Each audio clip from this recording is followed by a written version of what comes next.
Look, Ali Baba says to his wife. He tells her about the cave and the thieves. We are rich now, he says. But it's a secret. Don't tell anyone that we are rich now, says Ali Baba. Ali Baba's wife buys dresses and shoes, and Kazım, who is the younger brother of Ali Baba, Kazım's wife is jealous of Ali Baba's wife. Your brother isn't poor, she shouts at Kazım's. He has lots of money now. Kazım follows his brother to the cave. Ali Baba goes away with a big sack and says, opens him, Kazım. The rack door opens and Kazım goes into the cave. Gold, silver and jewel. Fantastic. He puts them in 4 sacks. Yeah.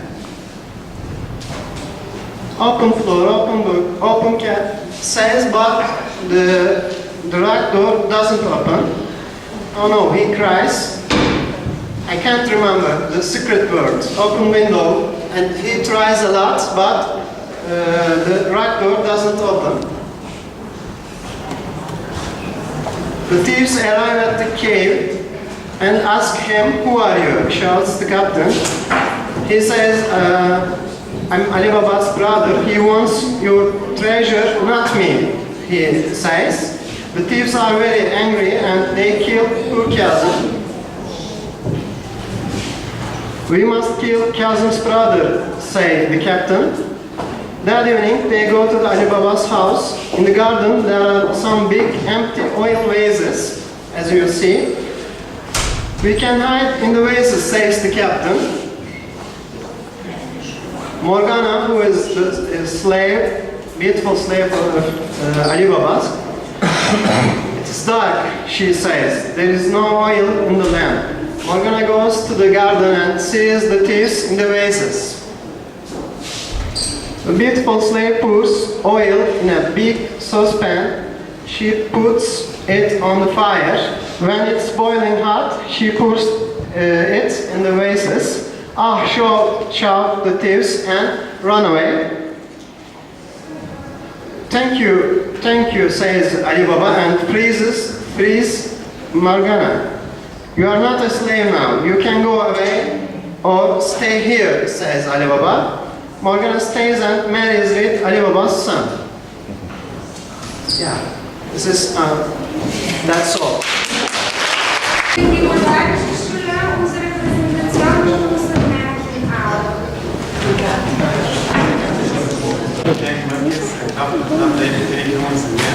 Was written by the Bulgarian writer Stefan Tzara.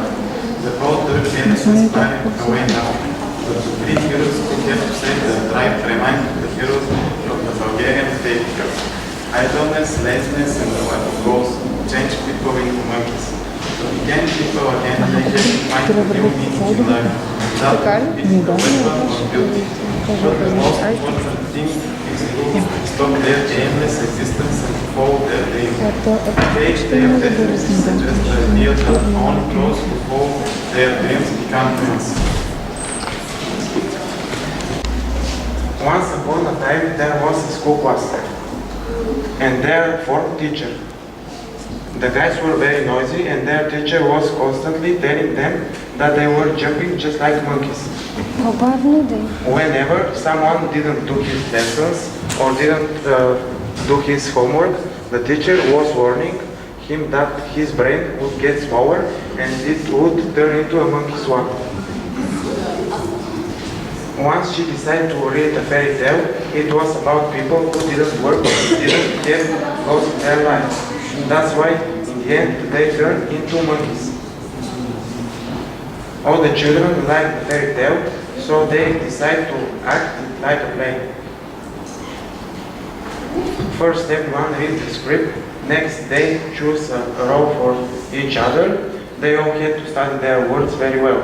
They needed to be expressive and use right intonation. Then the students began rehearsing. First in the classroom, they did it in the hall of the school. they discussed their activities on the stage. Then they made their costumes themselves. Some of them cut their old t-shirts and trousers, but some students harassed their parents to buy them special clothes. They made themselves the sets of the stage. They gathered together all the palm trees that were in the corridors of the school. And the performance began. How humans became monkeys and they turned into humans again. Long ago, somewhere in Africa or anywhere in this world, lived a poor tribe.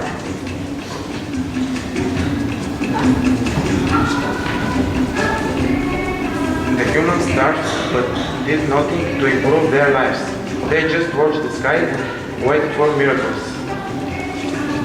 So chief stood in the shade and tried to knead bread to words, but of course it didn't work. Many centuries passed in meaningless existence. Humans turned into monkeys. The elders gathered together and decided to elect a new leader. He had to climb the highest mountain to find the miracle of miracles that would help monkeys to turn into people again. In the morning, all the people, young and old, rushed towards the mountain. In the evening, all the people, young and old, returned to the dark swamp. Only 3 of them didn't return, and the elders decided to wait for them. The first one returned in the next morning. He was carrying a piece of iron to make weapons of it and wanted to conquer the other tribes and steal their bread. He thought he was the most worthy to be the leader. The second one came on the second day. He was carrying a wonderful red flower. Everyone was delighted and they decided to make him their leader. Beauty will turn us into humans. But as in every fairy tale, there is a third character. The elders insisted to wait for the third one. The third one returned on the third day. He was ragged, dirty and tired. He was clenching his fist, but there wasn't anything in it. The tribe started to laugh at him. He told them that when he had reached the top, there were shooting stars. It was snow, but people in Africa hadn't seen snow before. They thought it was a miracle.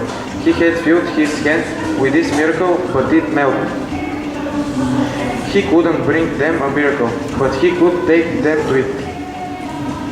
Everyone stood up and walked up. So, walking towards that goal, they became humans again. Only the person who follows his dream becomes a real person.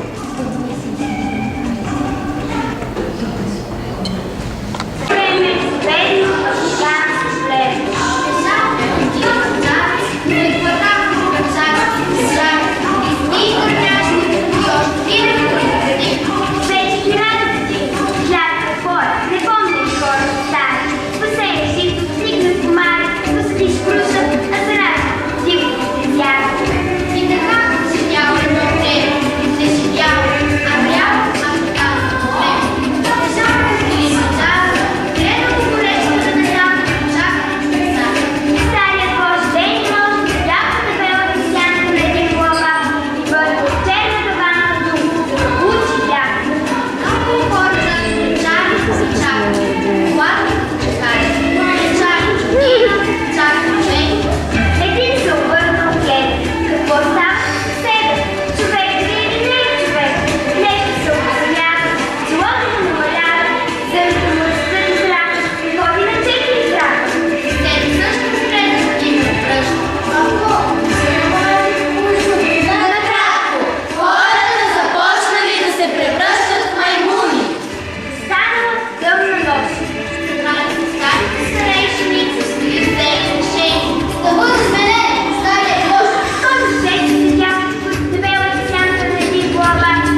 Тичал, дигнал над главата си ръка. Всички гледали като замаяни. Всички гледали като